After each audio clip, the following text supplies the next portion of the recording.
Olá, povo de Deus, sexta-feira da 21ª semana do Tempo Comum, 27 de agosto de 2021. A nossa reflexão de hoje é a partir de primeira carta de Paulo aos Tessalonicenses, capítulo 4, de 1 a 8, e Mateus 25, de 1 a 13. Enfim, meus irmãos, eis o que vos pedimos e exortamos no Senhor Jesus. Aprendestes de nós como deveis viver para agradar a Deus e já estáis vivendo assim. Fazei progressos ainda maiores. Conheceis de fato as instruções que temos dado em nome do Senhor Jesus. Esta é a vontade de Deus. Vivei na santidade, afastai-vos da impureza. Cada um saiba tratar o seu parceiro conjugal com santidade e respeito, sem se deixar levar pelas paixões, como fazem os pagãos que não conhecem a Deus. Que ninguém nessa matéria prejudique ou engane seu irmão, porque o Senhor se vinga de tudo, como já vos dissemos e comprovamos.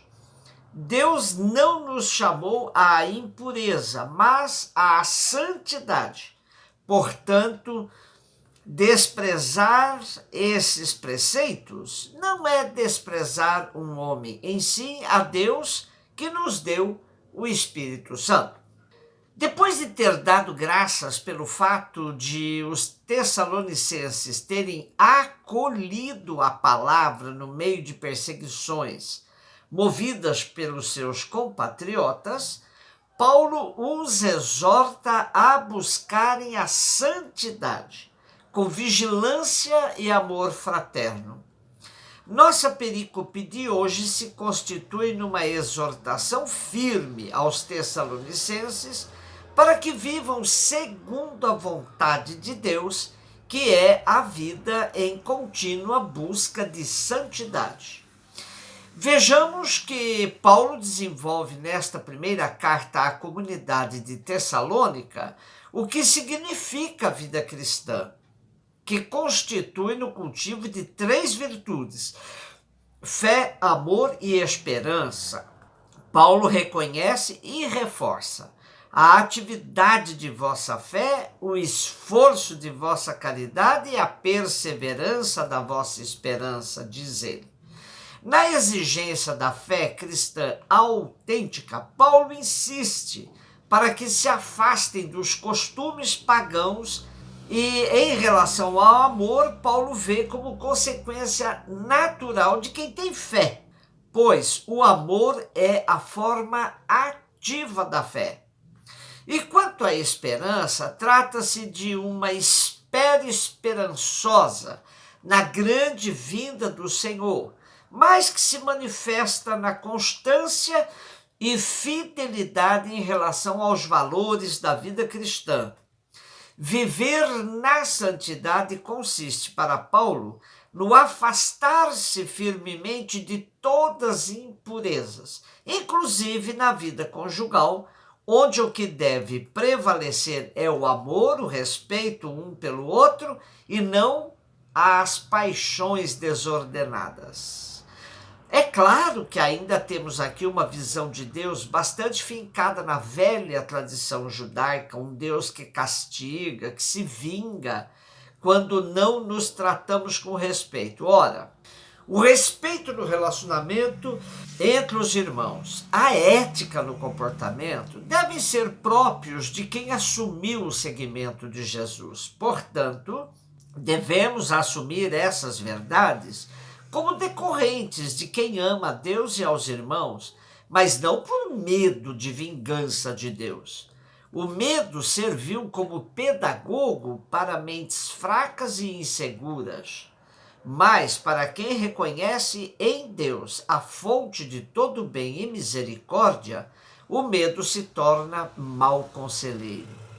Infelizmente, vemos na igreja hoje uma corrente muito forte de agentes e pastorais pregando mais sobre o demônio, Satanás, diabo, o encardido, como eles chamam, ao invés de anunciarem positivamente a mensagem da boa nova do reino. Se conseguimos, por meio de palavras e, sobretudo, pelos testemunhos, convencer as pessoas da beleza da mensagem de Jesus, de sua prática, não necessitamos de cultivar o medo. É preciso nos convencermos de que fomos chamados à vida para fazer o bem, para o amor. Isso basta.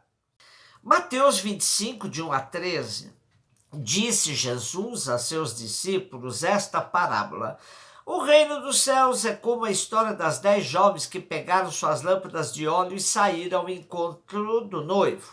5 delas eram imprevidentes e as outras 5 eram previdentes. As imprevidentes pegaram as suas lâmpadas, mas não levaram óleo consigo. As previdentes, porém, levaram vasilhas com óleo junto com as lâmpadas. O noivo estava demorando e todas elas acabaram cochilando e dormindo. No meio da noite ouviu-se um grito: o noivo está chegando, ide ao seu encontro. Então as 10 jovens se levantaram e prepararam as lâmpadas.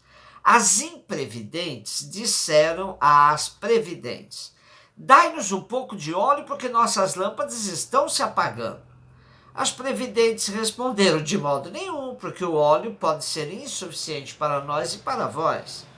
É melhor irdes comprar aos vendedores. Enquanto elas foram comprar óleo, o noivo chegou e as que estavam preparadas entraram com ele para a festa de casamento. E a porta se fechou.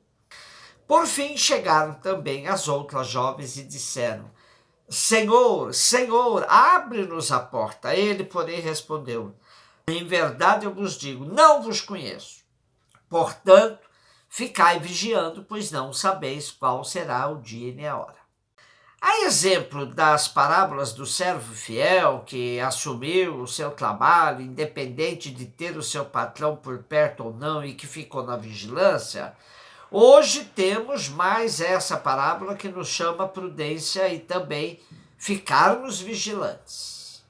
As parábolas da vigilância têm o contexto da demora da parousia, ou seja, os cristãos estavam se relaxando devido à demora da vinda do Senhor. A evangelização do primeiro momento carregou bastante as tintas na volta de Jesus, e muitos chegaram a pensar que ela seria imediata. Os dias iam passando e nada de Jesus voltar. Então, acontece um certo relaxamento nos costumes, na vivência da fé, do amor, da esperança. Era preciso alertar, pois Jesus poderia voltar a qualquer momento sem aviso prévio. Importante ressaltarmos, como o teólogo Pagola nos alerta, que Jesus não utiliza uma linguagem moral. Para ele, deixar que se apaguem as lâmpadas da esperança não é um pecado, é uma insensatez. O que significa manter hoje, para nós, as lâmpadas acesas, para a chegada do noivo, para irmos ao encontro do Senhor. Bom, Jesus já tinha deixado claro em que consistia pautar a vida como seu discípulo, como seu seguidor. Toda a prática de amor aos pequenos, toda sede por justiça e paz, uma vida toda marcada pelo amor sem preconceitos. Nisso constitui no azeite necessário para mantermos as lamparinas acesas em caso de tardança do noivo. Na verdade, mais do que nos preocuparmos com a chegada do noivo, é bom termos consciência de que ele já está no meio de nós. O dia e a hora são o hoje de nossa vida.